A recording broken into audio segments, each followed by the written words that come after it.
بسم اللہ الرحمن الرحیم۔ مبتدا سے خبر کی تقدیم کے کل وجوبی صورتیں آپ حضرات نے پڑھ لی تھی کہ 4 صورتیں ایسی ہیں جہاں پر خبر کو مقدم کرنا واجب ہے۔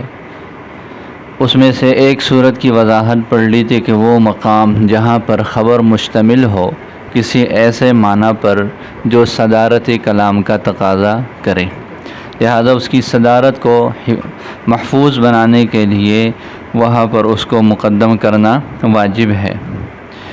دوسری صورت یہ ہے اوکان الخبر بتقدیم او مصححا لہو۔ اس کی وضاحت کل ہو گئی تھی کہ مبتدا کی خبر ایک ایسی چیز ہے کہ جس کی تقدیم کی وجہ سے ہی مبتدا میں مبتدا بننے کی صلاحیت ہے۔ جس اسم کو ہم مبتدا بنانا چاہتے ہیں وہ مبتدا اسی وقت بن سکتا ہے جب ہم اس سے خبر کی تقدیم کریں۔ سمجھ آ رہی ہے؟ جیسے فی الدار رجل، اس کی مثال آ گئی تھی کہ یہ فی الدار کو ہم یہ خبر ہے، رجل اس کے لیے مبتدا ہے، تو رجل یہ مبتدا بن سکے گا اسی وقت جب فی الدار مقدم ہو۔ اگر رجل فی الدار کہہ دے تو پھر یہ نکرہ محضہ ہے، پھر اس کی جو ہے وہ مبتدا بننے کی صلاحیت ہی ختم ہو جاتی ہے۔ جی شرح دیکھیں، او کان مصححا لہو، او کان مصححا لہو، او کان مصححا لہو کے بعد مصنف رحمۃ اللہ علیہ نے شارح نے عبارت نکالی ہے او کان الخبر، یعنی کانا کا اسم متعین فرمایا ہے، مصححا لہو اس کے لیے مصحح ہو، اس کے لیے مصحح ہو، یہ بتقدیم ہی اس کا صلہ ہے، مصححا کے ساتھ اس کا تعلق ہے کہ اوکان الخبر مصححا لہو بتقدیمی ہی، کہ خبر کی تقدیم کے ساتھ یہ اس کے لیے مصحح ہو۔ یہ لہو ضمیر کا مرجع کیا ہے؟ للمبتدائی، تو لہو میں جو لام ہے اس کے بعد جو ہا ضمیر ہے اس کا مرجع مبتدا ہے، یعنی وہ خبر مقدم ہونے کی وجہ سے مصححا للمبتدا، وہ مبتدا کے لیے مصحح ہو۔ اب اس پر اعتراض ہوگا کہ جی فی الدار رجل ہے تو رجل کی ذات تو وہ مستقل ایک کلمہ ہے، اس کا اپنا ایک معنی ہے، اور فی الدار یہ ایک الگ چیز ہے۔ فی الدار کی وجہ سے رجل کی ذات پر تو کوئی فرق نہیں پڑتا۔ یہ جو عبارت ہے متن کی اوکان الخبر مصححا لہو کہ جی خبر اس مبتدا کے لیے مصحح ہو، اس کا ظاہری مطلب تو یہی بن رہا ہے کہ وہ خبر مبتدا کی ذات کو ٹھیک کر رہا ہو۔ مبتدا کی ذات میں کوئی مسئلہ ہے، اس لفظ کی ذات میں کوئی مسئلہ ہے اور خبر کی تقدیم کی وجہ سے وہ مسئلہ ٹھیک ہو رہا ہے، حالانکہ ایسے تو کوئی بات نہیں ہے۔ تو اس کا جواب دیا کہ یہاں پر مصححا لہو کا مطلب یہ نہیں ہے کہ اس کی ذات کو جو ہے وہ اس کی وجہ سے صحت مل رہی ہے، بلکہ اس کی جو مبتدا ہونے کی حیثیت ہے اس کے ساتھ اس کا تعلق ہے کہ مصححا لہو کا مطلب یہ ہوا کہ جی اس حیثیت سے کہ وہ مبتدا ہے، اس حیثیت سے کہ وہ کیا ہے، وہ مبتدا کے لیے مصحح ہے، اس حیثیت سے کہ وہ مبتدا ہے، یعنی اس کی ذات کے لیے یہ مصحح نہیں ہے بلکہ اس کی حیثیت مبتدا کے لیے وہ مصحح ہے کہ اس کی وجہ سے وہ مبتدا بننے کی حیثیت جو ہے وہ حاصل کر سکتا ہے۔ تو فرماتے ہیں للمبتدائی، مبتدا کے لیے، ای من حیث انہ مبتدا، یعنی اس حیثیت سے کہ وہ کیا ہے، وہ مبتدا ہے، مبتدا کی ذات کے لیے وہ مصحح نہیں ہے بلکہ اس حیثیت سے ہے۔ آگے اس کی اور وضاحت فرمائی ہے فَبِتَقْدِيمِهِ يَصِحُّ وُقُوعُهُ مُبْتَدَأً، لہذا اس کی تقدیم کے ساتھ اس اسم کا مبتدا ہونا، یہ مبتدا واقع ہونا صحیح ہو جاتا ہے۔ اس خبر کی تقدیم کی وجہ سے کیا ہو جاتا ہے، اس اسم کا مبتدا واقع ہونا صحیح ہو جاتا ہے۔ یہ مطلب ہے اس کا کہ جی وہ مبتدا کے لیے مصحح ہو۔ دیکھیں مصححا لہو او کان الخبر بتقدیمہ، یا خبر اپنی تقدیم کے ساتھ مصححا لہو اس کے لیے مصحح ہو، ای للمبتدا، ہو ضمیر کا مرجع یعنی مبتدا کے لیے مصحح ہو، من حیث انہ مبتدا، اس حیثیت سے کہ وہ مبتدا ہے، فبتقدیمہ، لہذا اس کی تقدیم کی وجہ سے، یصح وقوعہ مبتدأ، لہذا اس کا مبتدا واقع ہونا صحیح ہے۔ آج اس کو کیا ہو گیا ہے، اس کا تو سب کچھ ختم ہو گیا لگتا ہے۔ چلو اس کی مرضی۔ جی جیسے فی الدار رجل ہے، تھوڑا سا اور تیز کر، جیسے فی الدار رجلن ہے۔ اب آگے مصنف رحمۃ اللہ علیہ نے اس کا انطباق فرمایا ہے، فإن فی الدار، پس بے شک یہ جو فی الدار ہے خبر، یہ خبر ہے، تخصص المبتدأ بتقدیمہ، مبتدا اس کی تقدیم کی وجہ سے خاص ہو گیا، کما عرفت، جیسے تم نے پہچان لیا، فلو اخر، لہذا اب اگر اس کو مؤخر کر لیا جائے، کس کو مؤخر کر لیا جائے؟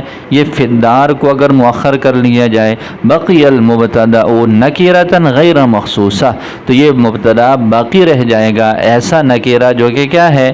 غیر مخصوصہ ہے، اور پھر وہ نکرہ محضہ ہو جائے گا، پھر اس میں مبتدا بننے کی صلاحیت ہی ختم ہو جائے گی۔ دو صورتیں ہو گئی۔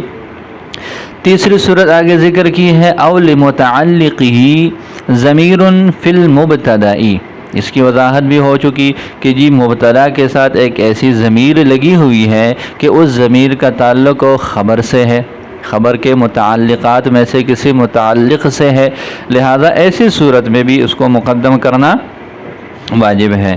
جیسے دیکھیں علی التمرۃ مثلھا زبدن، اس میں مثلھا مبتدا ہے، اس کے ساتھ ہا ضمیر لگی ہوئی ہے، اس ہا ضمیر کا تعلق یہ علی التمرۃ جو کہ خبر ہے، اس کا ایک متعلق جو کہ التمرہ ہے اس کے ساتھ ہے، تو علی التمرۃ کو پہلے ذکر کرنا اور مثلھا مبتدا کو بعد میں ذکر کرنا ضروری ہے۔ کیوں ضروری ہے؟ اس لیے ضروری ہے کہ اگر ہم یوں کہہ دیں مثلھا علی التمرۃ، تو ہا ضمیر کا تعلق پھر التمرہ بعد میں آئے گا، اور پھر یہ اضمار قبل ذکر لفظاً اور رتبتاً آئے گا، اور یہ صورت ناجائز ہو جائے گی۔ صورت سمجھ آ گئی؟ اب شرح دیکھیں، او لمتعلقہ، یہ لمتعلقہ جار مجرور ہے، ظرف ہے، اس کا تعلق کس سے ہے؟ تو وہاں پر محذوف فعل نکال لیا کہ کانا کے ساتھ ہے۔ کس کے ساتھ ہے؟ کانا کے ساتھ، تو کانا اس کے متعلق کو نکالا ہے۔ لمتعلقہ کے لفظ کا تعارف کروایا کہ یہ بکسر اللام ہے۔ عام طور پر ایسے ہوتا ہے کہ جی خبر کا متعلق ہوتا ہے، خبر کا عام طور پر کیا ہوتا ہے؟ متعلق، جیسے آپ لوگ پڑھ چکے ہو کہ جی جار اور مجرور ہے، ضرب ہے، ان کا متعلق ہوتا ہے، تو عام طور پر متعلق کا لفظ استعمال ہوتا ہے۔ متعلق کا لفظ وہ لام کے فتحہ کے ساتھ ہے۔ اب اگر ہم اس کو متعلق کر لیں تو پھر اس پوری عبارت کا ترجمہ یوں ہو جائے گا کہ اس کے متعلق کے لیے مبتدا میں ضمیر ہو۔ متعلق کس کو بولتے ہیں؟ فعل کو بولتے ہیں، شبہ فعل کو بولتے ہیں۔ جار اور مجرور یہ متعلق ہیں، یہ تعلق جوڑنے والے ہیں، اور متعلق جس سے تعلق کو جوڑا جاتا ہے، جس کے ساتھ جار اور مجرور کا تعلق جوڑا جاتا ہے، وہ فعل یا شبہ فعل ہوتا ہے۔ تو پھر اگر ہم متعلق کا لفظ کہیں تو پھر اس عبارت کا مطلب یہ ہو جائے گا کہ مبتدا میں ضمیر ہوگی، اور وہ ضمیر کس کی ہوگی؟ فعل کی ضمیر ہوگی یا شبہ فعل کی ضمیر ہوگی، حالانکہ فعل یا شبہ فعل کی تو ضمیر ہو ہی نہیں سکتی۔ فعل کی ضمیر ہو یا شبہ فعل کی ضمیر ہو، آج کل کبھی سنا ہے کہ یہ ضمیر فعل کی طرف لوٹ رہی ہے یا شبہ فعل کی طرف ضمیر لوٹ رہی ہے؟ تو فعل یا شبہ فعل کی تو ضمیر ہو ہی نہیں سکتی۔ اس کا جواب دیا بکسر اللام سے۔ کس سے بھائی؟ بکسر اللام، کہ یہاں پر یہ متعلق جو عام طور پر لفظ بولا جاتا ہے وہ مراد نہیں ہے کہ جی خبر کے متعلق کی ضمیر ہو اور اس پر اعتراض ہوگا، بلکہ یہاں پر یہ ہے کہ یہ متعلق ہے۔ کیا ہے؟ متعلق ہے، لام کے کسرہ کے ساتھ ہے کہ جی اس کے خبر کے متعلق کے لیے کوئی ضمیر ہو، یعنی خبر سے جڑی ہوئی کوئی چیز ہو، خبر کے ساتھ اس چیز کا تعلق ہو، اس چیز کے لیے کوئی ضمیر ہو۔ تو فرماتے ہیں بکسر اللام، یہ لام کے کسرہ کے ساتھ ہے۔ اب آگے اس کی اور وضاحت ذکر کر رہے ہیں۔ یہ ہو ضمیر کا مرجع ذکر کیا، ای کان لمتعلق الخبر، ای کان لمتعلق خبر کے متعلق کی ضمیر ہو کہاں پر ہو؟ مبتدا میں۔ تو کیا خلاصہ نکلا؟ خلاصہ یہ نکلا کہ مبتدا میں ایک ضمیر ہے، اس ضمیر کا تعلق خبر کے کسی متعلق کے ساتھ ہے، لہذا اس خبر کو مقدم کرنا واجب ہے۔ اس پر ایک اعتراض ہے، اعتراض آگے اگلی مثال سے ہے، علی اللہ عبدہ متوکل، علی اللہ عبدہ متوکل کی پہلے ہم ترکیب کرتے ہیں تاکہ سمجھ آ جائے۔ تو یہ جو عبدہ ہے یہ مضاف مضاف الیہ مل کر مبتدا ہے، متوکل اس کی خبر ہے، اور یہ علی اللہ جو ہے جار اور مجرور یہ متوکل کے متعلق ہے۔ تو متوکل یہ خبر ہے، علی اللہ اس کے متعلق ہے، عبدہ مبتدا ہے۔ ترکیب سمجھ آ گئی؟ اب دیکھیں عبدہ میں ہو ضمیر ہے، اس ہو ضمیر کا تعلق کس سے ہے؟ لفظ اللہ اسم الجلالہ سے ہے، لہٰذا یہاں پر یہ بالکل یہی صورت ہے کہ مبتدا میں ایک ضمیر ہے اور اس ضمیر کا تعلق خبر کے متعلق کے ساتھ ہے۔ ابھی آپ لوگوں نے قاعدہ کیا پڑھ لیا کہ جی مبتدا میں ضمیر ہو اور اس ضمیر کا تعلق ہو وہ خبر کے متعلق کے ساتھ ہو تو وہاں پر خبر کو مقدم کرنا واجب ہے۔ یہاں پر متوکل یہ خبر ہے لیکن یہ تو بعد میں ہے، متعقل یہاں پر خبر تو ہے لیکن یہ خبر پہلے نہیں ہے، بلکہ خبر کہاں پر ہے؟ وہ گلشیر کو اٹھا لیا تھا، ہیں اس کو اٹھا کے لیو۔ جی اعتراض کی سمجھ آ گئی؟ تو یہ آپ کا قاعدہ اور ضابطہ ٹوٹ گیا، کس بات سے؟ علی اللہ عبدہ متوکل سے، کہ یہ قاعدہ بالکل مکمل طور پر اس کے اوپر فٹ آ رہا ہے، اس کے باوجود بھی یہاں پر یہ عبدہ جو ہے یہ مبتدا ہے اور متوکل اس کی خبر ہے اور وہ اس سے بعد میں ہے، اس سے پہلے نہیں ہے، جبکہ کہاں پہ ہونا چاہیے؟ پہلے ہونا چاہیے۔ اس کا جواب دیا یہ التابع له بتبعیت یمتنع معها تقدیمه علی الخبر، یہ اس اعتراض کا جواب ہے۔ چل منہ دھو کے جلدی۔ ای کان لمتعلق الخبر، آگے کیا عبارت ہے؟ التابع له بتبعیت یمتنع معها تقدیمه علی الخبر سے اس اعتراض کا جواب ہے۔ وہ یہ ہے کہ جی متعلق خبر سے کیا مراد ہے؟ متعلق الخبر جو ہے اس متعلق خبر میں تھوڑی سی وضاحت ہے، اور وہ یہ ہے کہ متعلق خبر سے مراد خبر کا ایسا تابع ہے، خبر کا ایسا تابع ہے جس کی خبر سے تقدیم نہیں ہو سکتی، خبر کا ایسا تابع جو ہمیشہ خبر کے بعد ہی آ سکتا ہے، خبر سے پہلے اس کا استعمال نہیں ہو سکتا۔ لہذا ہر وہ مقام جہاں پر خبر کا تابع تو ہے، خبر کے لیے متعلق تو ہے اور بے شک مبتدا میں اس کے لیے ضمیر بھی ہے، لیکن اس کی تقدیم خبر سے ہو سکتی ہے، وہاں یہ حکم نہیں چلے گا۔ یہ حکم وہاں پر استعمال ہوگا جہاں پر خبر کا متعلق ہو، خبر کا ایک ایسا تابع ہو جس کی تقدیم خبر سے وہ ممتنع ہو۔ اور یہاں پر دیکھیں علی اللہ یہ عبدہ سے پہلے آ گیا، متوکل سے پہلے آ گیا، علی اللہ یہ متعلق ہے، جڑنے والا ہے کس کے ساتھ ہو؟ متوکل کے ساتھ، اور یہ متوکل سے پہلے آ گیا، تو لہٰذا وہ جو شرط لگائی تھی ہم نے کہ جی متعلق سے مراد ایسا تابع ہے جس کی تقدیم نہیں ہو سکتی، تو وہ قاعدہ اب یہاں پر جاری نہیں ہو سکے گا۔ دیکھو بکسر اللام، لام کے کسرہ کے ساتھ ہے، ای کان لمتعلق الخبر، یعنی متعلق خبر کے لیے ہو۔ کیا مطلب ہے متعلق خبر سے؟ التابع له، جو اس خبر کے لیے تابع ہے، بتبعیت ایسی تبعیت کے ساتھ، یمتنع معها تقدیمه علی الخبر، کہ اس تبعیت کے ہونے کے ساتھ ممتنع ہے اس کا مقدم ہونا خبر پر، ٹھیک ہے۔ فلا یرد، لہذا اعتراض وارد نہیں ہو سکتا، علی اللہ عبدہ متوکل پر، علی اللہ عبدہ متوکل پر اعتراض وارد نہیں ہوتا۔ آگے دیکھیں کان لمتعلق ہی ضمیر، کانا یہ فعل ناقص ہے، ضمیر یہ اس کا اسم ہے، اور لمتعلق ہی اس کے لیے کیا ہے؟ اس کی خبر ہو جائے گی، یوں پوری ترکیب ہو جائے گی۔ کان ضمیر، یہ ضمیر جو ہے وہ کہاں پر ہے؟ کانا کے بعد ہے، اس کا اسم ہو جائے گا۔ او کان لمتعلق ہی ضمیر فی المبتدا، صرف متن کی عبارت دیکھیں تو پھر دیکھو مثال کیا ہو جاتی ہے، او کان ضمیر فی المبتدا، یا پھر اس متعلق کی ضمیر ہو مبتدا میں۔ اگر ہم صرف کیا کریں متن کو لیں تو پوری عبارت کیسی بن جاتی ہے کہ جی یا تو اس کے متعلق کے لیے ضمیر ہو فی المبتدائی، مبتدا میں۔ جب ہم صرف المبتدا کا لفظ لیتے ہیں تو اس سے مراد یہی ہوگا کہ یہ مبتدا کی ذات میں کوئی ضمیر ہو۔ جب ہم کیا کریں گے صرف مبتدا کہیں گے اور یوں کہیں گے کہ جی مبتدا میں ضمیر ہو، تو پھر مبتدا میں ضمیر ہونے کی صورت تو یہی ہونی چاہیے کہ جی مبتدا کی ذات میں کوئی ضمیر ہو، مبتدا کا جز ہو وہ ضمیر، ٹھیک ہے۔ اور جو آپ نے مثال لی ہے، مثال کیا دی ہے دیکھیں، علی التمرۃ مثلھا زبدن، یہ مثل یہاں پر مبتدا ہے، مثل یہاں پر مبتدا ہے، ہاں ضمیر اس کا مضاف الیہ ہے۔ مضاف اور مضاف الیہ دو الگ چیزیں ہوتی ہیں، ایسا ہی ہے۔ تو اصل جو مبتدا کی ذات ہے وہ کیا چیز ہے؟ وہ صرف مثل ہے۔ جو ہاں ضمیر ہے یہ تو ایک زائد چیز ہے، مضاف الیہ ہے یہ تو مبتدا کا جز جو ہے وہ اس کی ذات کا جز نہیں ہے۔ بات سمجھ آ گئی اعتراض کی؟ اعتراض اس بات پہ ہوا کہ یہاں پر یہ کہا گیا کہ جی مبتدا میں ضمیر ہو، تو اس کا تو یہ مطلب ہوتا ہے کہ جی مبتدا میں ضمیر ہو کہ اس کی ذات کا حصہ ہو، اس کا ایک جز ہو۔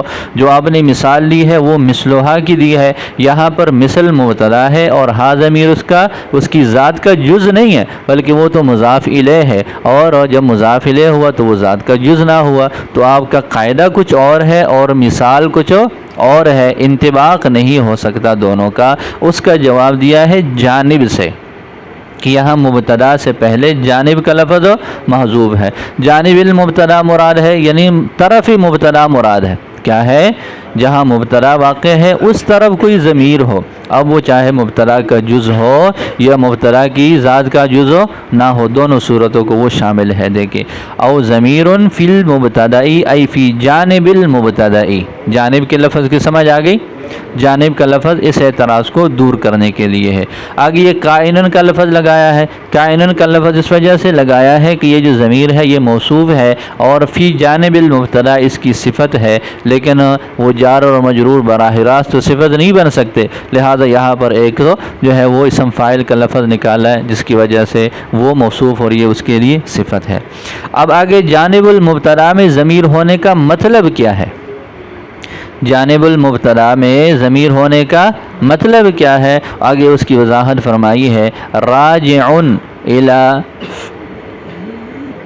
ذالک المتعلقی، سمجھ آ رہی ہے کہ وہ کیا ہے؟ یعنی ایک ایسی ضمیر ہے جو اس متعلق کی طرف ہو راجع ہو، اس طرح کی ایک ضمیر ہو جانب المبتدا میں، تو اس ضمیر کی وضاحت ہو گئی، راجع جو کہ راجع ہے الی ذالک المتعلق، اس متعلق کی طرف۔ آگے مصنف رحمۃ اللہ علیہ نے اس کی وجہ بیان فرمائی ہے کہ اس صورت میں خبر کی تقدیم کیوں واجب ہے؟ اذ لو اخر، اس لیے کہ اگر بالفرض اس کو مؤخر کر لیا جائے اس خبر کو، لزم الاضمار قبل الذکر لفظا و معنی، تو لفظا اور معنی، لفظا اور رتبۃ دونوں اعتبار سے اضمار قبل ذکر لازم آئے گا اور یہ ناجائز ہے۔ آگے مثال ہے علی التمرۃ مثلھا زبدا، تو لہذا آگے اس کا انطباق ذکر کیا ہے، فقولہ مثلھا، لہذا ماتن کا یہ قول مثلھا، ای ہا ضمیر کا مرجع کیا ہے؟ ای مثل التمرۃ، ہاں یہ مبتدا ہے، یہ کیا ہے؟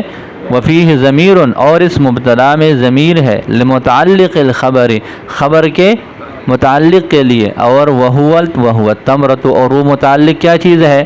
وہ التمرہ کا لفظ ہے، اس لیے کہ لأن الخبر، اس لیے کہ مکمل خبر ہوا قولہ علی التمرۃ، مکمل خبر کیا ہے؟ وہ تو علی سمیت التمرہ ہے، اور پھر یہ بھی مکمل نہیں ہے، اس کا کوئی متعلق یہاں پر محذوف ہوگا، سمجھ آ رہی ہے؟ تو متعلق اور علی التمرہ یہ سارے چیزیں مل کر پھر یہ خبر بنتے ہیں، اور التمرہ اس کا ایک جز ہو جائے گا۔ التمرہ جو ہے اس پوری خبر کا ایک حصہ ہے نا، اس کا ایک متعلق ہے، اس وجہ سے اس کو متعلق کہا، یہ پوری خبر نہیں ہے۔ دیکھیں ترجمہ، وفیہ ضمیر، اور اس مثلھا میں ضمیر ہے، لمتعلق الخبر، خبر کے متعلق کے لیے، وہو التمرۃ، اور وہ کیا ہے؟ وہ متعلق التمرہ ہے، لأن الخبر، اس لیے کہ خبر، وقولہ، وہ ماتن کا یہ قول ہے، علی التمرۃ، والتمرۃ، اور یہ جو التمرہ کا لفظ ہے، متعلق بہ، یہ اس خبر کے ساتھ متعلق ہے، ایسے ہی مثل تعلق الجزء بالکل، کل کا جز کے ساتھ متعلق ہونے کی وجہ سے، جیسے کل کے ساتھ جز کا تعلق ہوتا ہے، اسی طرح التمرہ کا تعلق کس کے ساتھ ہے؟ پوری خبر کے ساتھ ہے۔ میں نے بتایا کہ مکمل خبر کیا چیز ہے؟ جار اور مجرور اور اس کا متعلق ہے، اور پھر یہ التمرہ اس مکمل کا ایک حصہ ہے، ایسا ہی جیسے کل کا جو ہے وہ جزء حصہ ہوتا ہے۔ جی تیسری صورت کی سمجھ آ گئی؟ بولو۔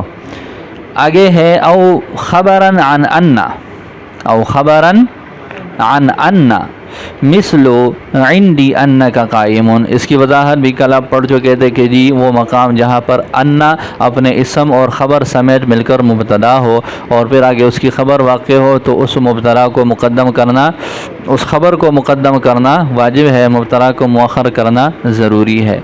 جیسے عندی انکا قائمون، اس کی وجہ بھی آپ لوگوں نے پڑھ لی کہ جی انا اور انا کا التباس لازم آئے گا۔ جو انا ہے وہ لفظوں میں اور اسی طریقے اور پڑھنے میں اس کا انا کے ساتھ التباس لازم آتا ہے، تو اس سے بچنے کے لیے ضروری ہے کہ وہ اس کو ہم پہلے نہ لے آئیں بلکہ اس کو بعد میں ہی ذکر کریں۔ دیکھیں او کان الخبر خبرا عن انا، یا وہ خبر واقع ہو کس سے، یہاں پر جو ہے وہ او کے بعد کان الخبر، یہ ما قبل پر عطف ہے، پوری عبارت وہ نکالی ہے۔ او کان الخبر، یا وہ خبر واقع ہو خبرا عن انا سے خبر واقع ہو۔ اب آگے اس پر ایک اعتراض ہے، اعتراض یہ ہے کہ جی آپ کہتے ہیں کہ جی انا کی خبر واقع ہو، انا کی خبر واقع ہو، تو اس کا مطلب تو یہ ہو جائے گا کہ آپ نے مبتدا کو چھوڑ کر حروف مشبہ بالفعل کی بحث شروع کر لی۔ یہاں تو مبتدا کی خبر کی بات ہو رہی ہے نا، اور آپ نے کیا کہا یا وہ انا کی خبر ہو، تو انا حروف مشبہ بالفعل ہے، اس کا تو مبتدا کے ساتھ اور خبر کے ساتھ کوئی تعلق نہیں ہے، تو یہ تو خروج عن المبحث ہے، یہ تو خروج عن المبحث ہے۔ متن دیکھیں، متن میں کیا ہے، او کان خبرا عن انا، یا وہ انا کی خبر ہو، تو انا کی خبر تو آگے آئے گی، یہاں پر تو مبتدا کی خبر کی بات ہو رہی ہے۔ اس کا جواب دیا کہ جی یہاں پر انا کی خبر مراد نہیں ہے، یہاں پر حروف مشبہ بالفعل میں سے انا کی خبر مراد نہیں ہے، بلکہ یہاں مراد کیا ہے، یہاں مراد یہ ہے کہ جی انا اسم اور خبر سمیت مل کر مفرد کی تعویل میں ہو کر وہ مبتدا بنے اور پھر اس سے کوئی چیز خبر میں واقع ہو، یہ مراد ہے۔ تو یہاں مبتدا اور خبر ہی ہے، البتہ مبتدا کی شکل یہ ہے کہ وہ انا اسم اور خبر سمیت مل کر مفرد کی تعویل میں ہو کر واقع ہو۔ تو آگے اس کا جواب دیا کہ عن انا المفتوحتی الواقعاتی مع اسمها وخبرها المؤول بالمفرد مبتدأ، اس میں اس اعتراض کا جواب ہو جائے گا کہ جی یہاں پر انا کی خبر مراد نہیں ہے، بلکہ اس تعبیر کا مطلب یہ ہے کہ وہ انا جو کہ مفتوحہ ہے اور واقع ہے اپنے اسم اور خبر سمیت مفرد کی تعویل میں ہو کر مبتدا، مفرد کی تعویل میں ہو کر مبتدا واقع ہے، یعنی انا اسم اور خبر سے ملے، پھر وہ مفرد کی تعویل میں بنے، پھر وہ مبتدا واقع ہو اور پھر اس مبتدا سے کوئی چیز خبر واقع ہو تو اس خبر کو مقدم کرنا واجب ہے، یہ مراد ہے۔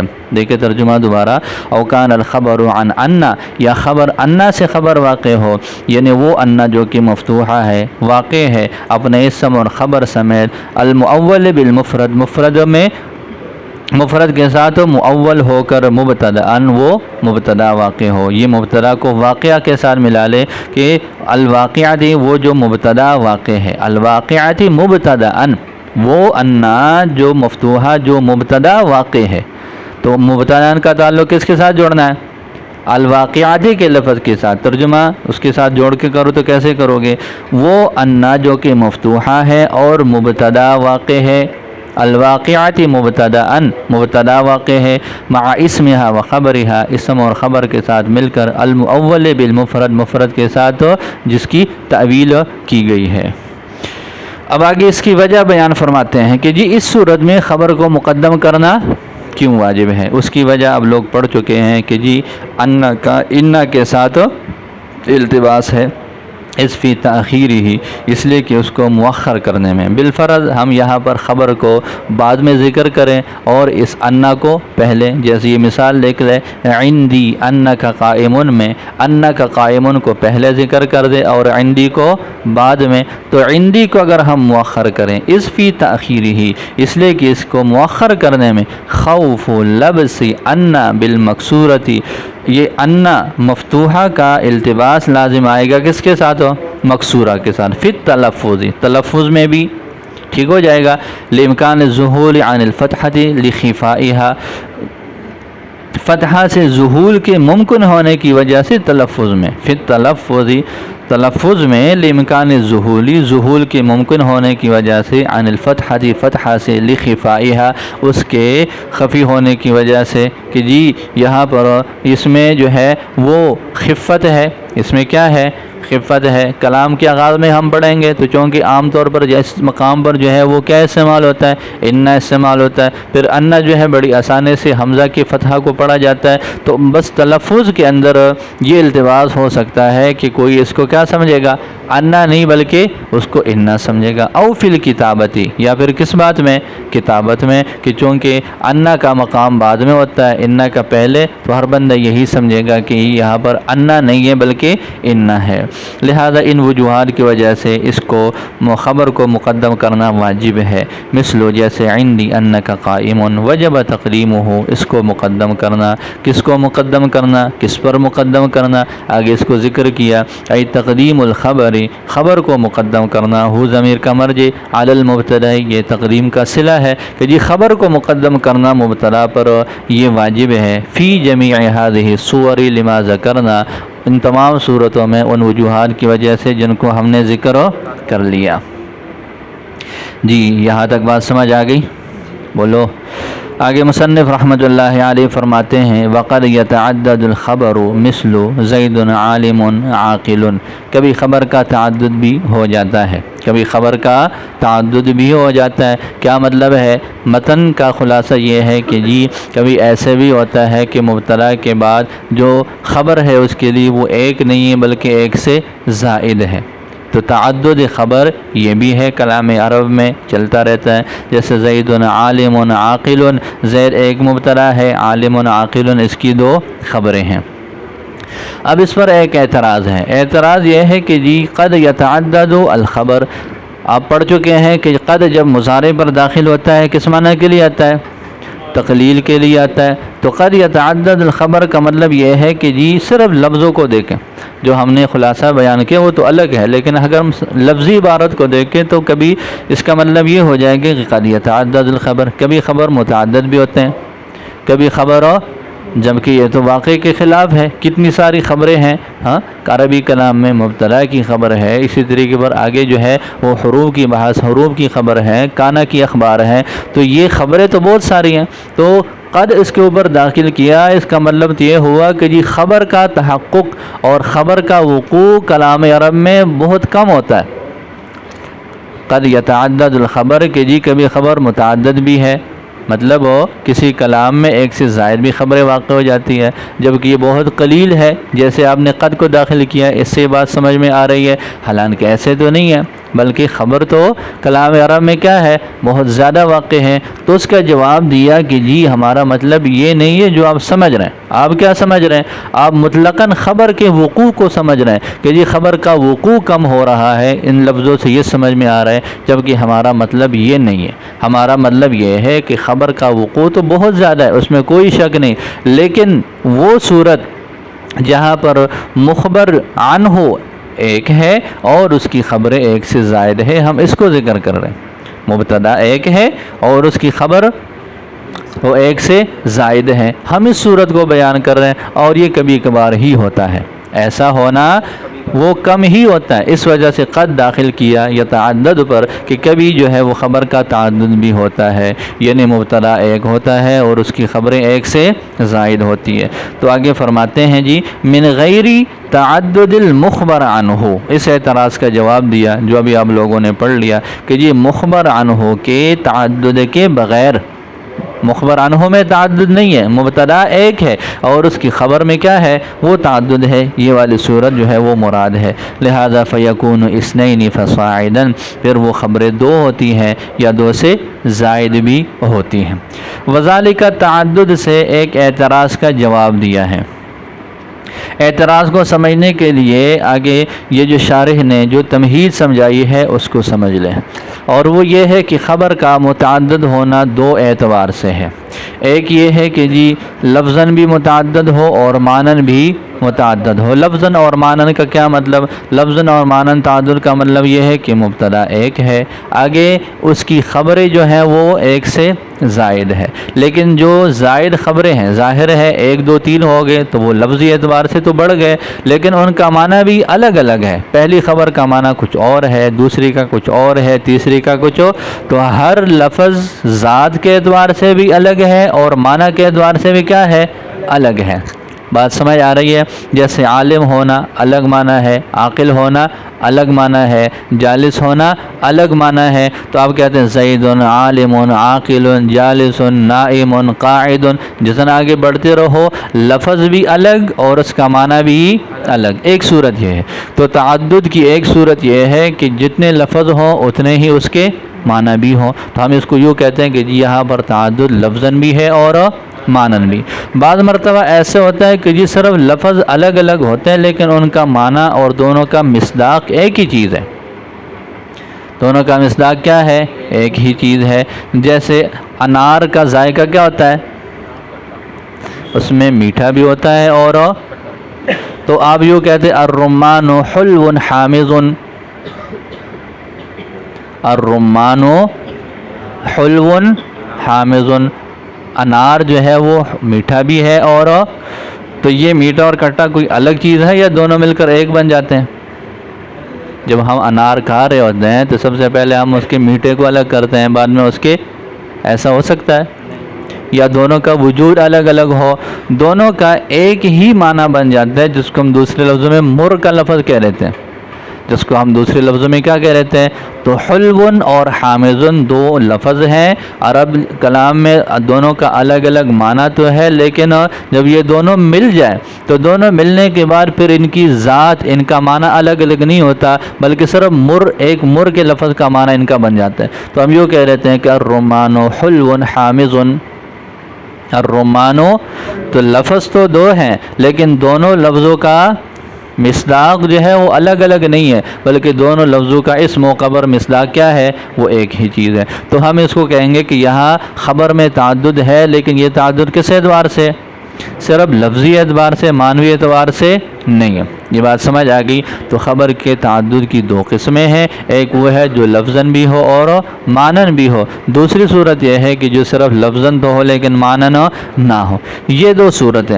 اب ان کے استعمال کی بات ہے، تو استعمال کی بات کریں تو وہ فرماتے ہیں کہ جی جو لفظاً بھی ہو معنن بھی ہو اس کو دو طرح سے استعمال کیا جا سکتا ہے، عطف کے بغیر بھی اور عطف کے ساتھ بھی۔ آپ یوں کہہ رہے ہیں زید عالم و عاقل و جالس و نائم، اور آپ یوں بھی کہہ سکتے ہیں کہ زید عاقل عالم نائم جالس بغیر حرف عطف کے، دونوں صورتیں وہ چلتی ہیں۔ لیکن جہاں پر حرف عطف جو ہے، جہاں پر یہ صرف لفظاً تعدد ہو، معنوی اعتبار سے تعدد نہ ہو، وہاں پر جمہور حضرات یہی فرماتے ہیں کہ جی عطف کو چھوڑ دینا بہتر ہے، اس لیے کہ ذات تو الگ نہیں ہے نا، معنی کے اندر تو تبدیلی نہیں ہے، معنی تو ایک ہے۔ تو وہ فرماتے ہیں کہ ترک عطف جو ہے یہ کیا ہے؟ یہ اولا ہے۔ ترک عطف کیا ہے؟ یہ اولا۔ تو یہاں مصنف رحمۃ اللہ علیہ فرماتے ہیں کہ جی دیکھیں، اب یہ جو اصل بات کی طرف آ رہا ہوں کہ اعتراض کیا ہے۔ آپ لوگوں نے پڑھ لیا کہ جی دو طرح کی خبریں ہیں، ایک وہ خبریں ہیں جو کہ کیا ہیں؟ لفظاً اور معنن ہے، وہاں پر اس کا طریقہ استعمال یہ ہے کہ درمیان میں واو ہو، یہ بھی جائز ہے، درمیان میں واو نہ ہو یہ بھی جائز ہے۔ جو صرف لفظاً ہے معنن نہیں ہے اس میں بھی آپ لوگوں نے پڑھ لیا کہ جمہور یہی فرماتے کہ جی درمیان میں عطف ہو نہیں ہونا چاہیے، لیکن کچھ بعض حضرات فرماتے ہیں کہ درمیان میں عطف ہونا چاہیے۔ اب خبر کے تعدد کے استعمال کی دو صورتیں، درمیان میں عطف ہو اور درمیان میں عطف ہو۔ ماتن نے کیا مثال دی ہے؟ زید عالم عاقل، زید عالم عاقل۔ تو جیسے پہلے آپ لوگ پڑھ چکے ہو کہ جی جب وہ ممثل لہو میں تعدد ہوتا ہے تو مثالیں کئی دے دیتے ہیں۔ تو یہاں پر اعتراض یہ ہے کہ عطف کی تو استعمال کی، خبر کے استعمال کی تو دو صورتیں، عطف کے ساتھ اور بغیر عطف کے، تو دونوں کی مثالیں دے دیتے۔ مثالیں کیا کرتے؟ دونوں کی ہی دے دیتے کہ جی ایک مثال میں یوں کہا جاتا ہے کہ زید عالم و عاقل، اور ایک مثال میں یوں کہہ دیا جاتا ہے زید عالم عاقل، تو دونوں طرح کی مثالیں دی جاتی ہے۔ تو ماتن نے صرف ایک صورت کی مثال کیوں دی ہے؟ اب اعتراض کی سمجھ آ گئی؟ بولو اب اس کا کیا جواب ہے؟ اس سے پہلے یہاں تک ترجمہ دیکھ لو۔ وقد يتعدد الخبر، کبھی خبر میں تعدد ہوتا ہے، من غیر تعدد المخبر عنہ، مخبر عنہ میں تعدد کے بغیر، فیکون اثنین فصاعدا، پھر وہ خبریں دو ہوتی ہیں یا دو سے زائد ہو جاتی ہیں۔ وذالک التعدد، اور یہ جو تعدد ہے، اما بحسب اللفظ والمعنی جمیعا، یا تو لفظ اور معنی دونوں کے اعتبار سے ہوتا ہے، ویستعمل ذالک علی وجہین، اور اس طرح کی خبر دو طرح سے استعمال ہوتی ہے، بالعطف، پہلی صورت کیا ہے؟ عطف کے ساتھ، جیسے اب یوں کہہ دے زید عالم و عاقل، و بغیر العطف، اور بغیر عطف کے، جیسے اب یوں کہہ دے زید عالم عاقل، و اما بحسب اللفظ فقط، یا پھر یہ تعدد صرف لفظ کے اعتبار سے ہے، جیسے اب یوں کہہ دے ھذا حلو حامض، ھذا حلو، فإنها فی الحقیقت خبر واحد، پس بے شک یہ دونوں حقیقت میں خبر واحد ہے، یعنی یوں ہے ھذا مر، ھذا، وفی هذه الصورت، اور اس صورت میں ترک العطف اولا، عطف کو ترک کر دینا اولا ہے۔ ونظر بعض النحات، اور بعض نحویوں نے دیکھا الی صورت التعدد، صرف تعدد کی، جی لفظی اعتبار سے تعدد تو ہے، لفظی اعتبار سے جب تعدد ہے تو درمیان میں عطف ہم لا سکتے ہیں۔ بعض لوگوں نے یوں کہا ہے وجوز العطف، اور انہوں نے کیا کیا؟ عطف کو جائز کرا۔ اب یہ تمہید ذکر کر لینے کے بعد وہ اعتراض سامنے آ گیا کہ جی جب خبر کے تعدد کی دو صورتیں ہیں، عطف کے ساتھ اور بغیر عطف کے، تو پھر ماتن کو دونوں مثالیں دینی چاہیے، لیکن یہاں پر صرف ایک مثال کیوں دی ہے؟ اس کی وجہ آگے ذکر کی ہے، ولا یبعد، اور یہ بات دور نہیں ہے، بعید نہیں ہے، ان یقال، کہ یوں کہہ دیا جائے کہ مراد المصنف بتعدد الخبر، کہ خبر کے تعدد سے مصنف کی مراد یہ ہے ما یکون بغیر عاطف، جو کیا ہو، یہاں جو بتانا مقصود ہے، یہاں پر جو بتانا مقصود ہے وہ ہے جو کہ عطف کے بغیر ہو، اس لیے کہ عطف کے ساتھ تو معروف اور مشہور ہے، عطف کے ساتھ تو معروف اور اس کے تو بتانے کی ضرورت ہی نہیں ہے، وہ تو ہر کسی کو پتہ ہے کہ جی حرف عطف لے آؤ، پھر جتنی مرضی چیزیں اس کے ساتھ شامل کرو، تو تعدد عطف کے ساتھ یہ معروف اور مشہور ہے، اس کو مستقل طور پر اس انداز سے بیان کرنے کی ضرورت نہیں ہے۔ مسئلہ اس میں ہے جس میں خفا ہے، اور خفا کس صورت میں؟ جہاں پر درمیان میں حرف عطف ہو نہ ہو، تو مصنف نے صرف یہاں پر اسی کو ذکر کرنا تھا، اور مراد بھی یہی تھی، اس وجہ سے ایک مثال دی، جو مراد ہے وہ ایک ہی چیز ہے، جہاں پر عطف جو ہے کہ بغیر خبر کا تعدد ہو تو اس کو ذکر کیا۔ تو فرماتے ہیں لأن التعدد ولا يبعد، اور یہ بعید نہیں ان یقال، کہ یوں کہہ دیا جائے مراد المصنف، مصنف کی مراد بتعدد الخبر، خبر کے تعدد سے ما یکون بغیر عاطف، جو بغیر عاطف کے ہے، لأن التعدد بالعاطف، اس لیے کہ عاطف کے ساتھ تعدد لا خفاء به، اس میں تو کوئی خفا نہیں ہے، لا فی الخبر، نہ خبر میں، ولا فی المبتدا، نہ مبتدا میں، ولا فی غیرہما، اور نہ ہی اس کے عطف کا استعمال تو ہے، ہر جگہ پر فاعل میں تعدد ہے، مبتدا میں تعدد ہے، اسی طریقے پر جتنے بھی چیزیں ہیں سب میں تعدد ہو سکتا ہے۔ ایک تو یہ بات، یہ جواب ایک ہو گیا، بولو، یہ پہلا جواب ہے۔ دوسرا جواب یہ دیا ہے کہ جی اصل میں اصل تعدد تو وہ ہے جو بغیر عطف کے ہو، اصل تعدد تو وہی ہے جو کہ کیا ہے، اگر آپ درمیان میں عطف ذکر کریں تو پھر آپ ترکیب کیا کرتے ہیں، آپ یہ کہتے ہیں کہ جی زید عالم و عاقل، عالم معطوف علیہ واو حرف عطف، اور عاقل معطوف علیہ مل کر پھر آپ اس کو خبر بناتے ہیں، ایسے ہی ہے نا؟ تو پھر تو جو عطف کے بعد ہوگا وہ مستقل خبر نہیں ہے، وہ اصل خبر کے تابع ہے۔ تو وہ فرماتے ہیں کہ جی اصل جو خبر کا تعدد ہے اس کی صورت کون سی ہے؟ جو بغیر عطف کے ہو، جو عطف کے ساتھ ہے وہ تو معطوف علیہ ہے، وہ تو تابع کی حیثیت سے، وہ مستقل خبر تو ہے ہی نہیں جس پر تعدد کا اطلاق ہو، اس وجہ سے اس کو ذکر ہی نہیں کیا۔ وَأَيْضًا، اور یہ بھی بات ہے کہ ان المتعدد بالعطف، کہ جو عطف کے ذریعے سے متعدد ہے، لیس بخبر، وہ تو خبر ہے ہی نہیں، بل هو من توابعہ، بلکہ وہ تو اس کے، وَلِهَذَا أَوْرَدَ فِي الْمِثَالِ، اسی وجہ سے مثال میں الخبر المتعددہ، اس خبر کو لے کر آئے ہیں جو کہ متعدد ہے بغیر عاطف کے۔ اچھا ٹھیک ہے جی، اس کی کیا دلیل ہے کہ یہاں پر ان کی مراد جو ہے وہ کیا ہے، وہ بغیر عطف کے؟ مصنف کی مراد یہاں پر وہ صورت ہے جو بغیر عطف کے ہوتی ہے۔ اس کی کیا دلیل ہے؟ تو وہ فرماتے ہیں کہ چلو ٹھیک ہے، ہم اس کو متعین نہیں کرتے، ہم اس کو متعین نہیں، ہم کہتے ہیں کہ چلو عام ہے، تو پھر اسی کو کیوں ذکر کیا؟ تو پھر اس کو ذکر کرنے کی صورت وہی ہے کہ چونکہ وہ تو عام ہے، ظاہر ہے، بالکل واضح ہے کہ جی تعدد عطف کے ذریعے سے ہر چیز میں ہو سکتا ہے، لیکن بغیر عطف کے ذریعے سے تعدد اس میں خفا تھا، اس وجہ سے یہ ایک مثال ذکر کی ہے۔ وَلَوْ جُعِلَ التَّعَدُّدُ أَعَمَّ، اگر تعدد کو عام مان لیا جائے، چاہے عطف کے ذریعے سے ہو یا بغیر عطف کے، اور پھر مثال کو جو ہے وہ خاص کر لیا صرف بغیر عطف کے ساتھ، فَالْإِخْتِصَارُ عَلَيْهِ لِذَلِكَ، تو اس پر اختصار اسی وجہ سے ہے۔ کس وجہ سے؟ جو ماقبل میں بات گزر چکی کہ جی عطف کے ساتھ تعدد وہ ایک عام چیز ہے، اور بغیر عطف کے تعدد یہ اس میں خفا ہے، تو اس کی خفا کی وجہ سے اس کو مصنف نے یہاں پر ذکر کیا ہے۔